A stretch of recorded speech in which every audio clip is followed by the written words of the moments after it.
Learning algebra with Ms. Rodriguez. By the end of this video, you will understand solving equations with special cases. So here we want to find the solution. Recall that our first step is always to distribute if necessary.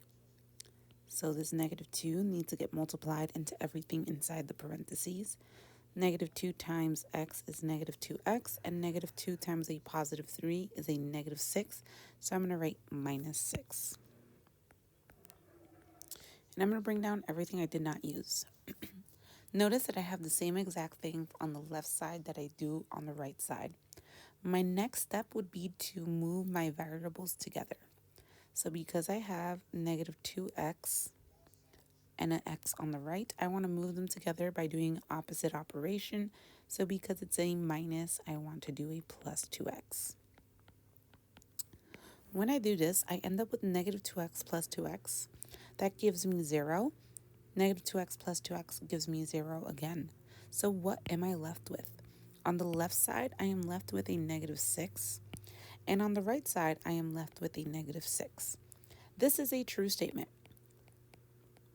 -6 is in fact -6. So because this is a true statement and my variable has disappeared, this means I have infinite solutions. Infinite solutions means that x can be any number. X could be 1,000 and 2 and 4 and 3.5, any number.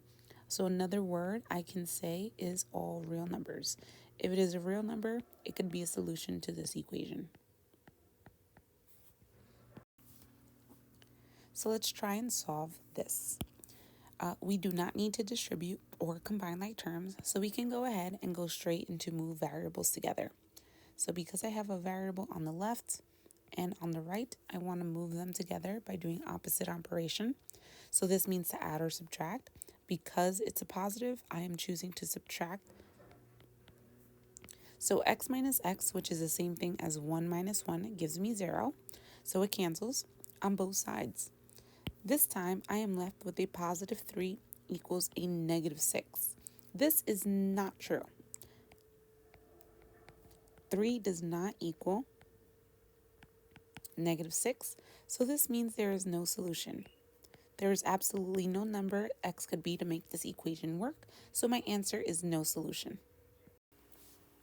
So here we have a good summary of all the different types of answers we may have when solving equations. So you can end up where you have one solution. That solution is the number that we can replace x with. So there's only one number that makes the equation true. Notice that this is where we have all our work and our variable stays in our problem. It does not disappear or cancel out.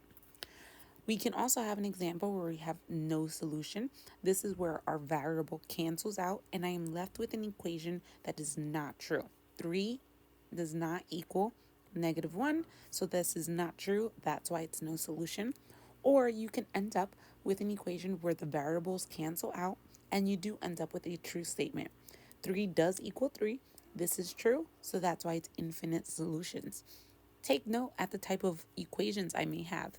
For my no solution, I ended up with the same exact coefficient and variable on both sides. However, the constants were different. For infinite solutions, I ended up with the same exact thing on the left and the right, whereas one solution kind of just had different numbers and variables. Thank you for watching. If you found this helpful, don't forget to like, subscribe, and share with fellow educators or students.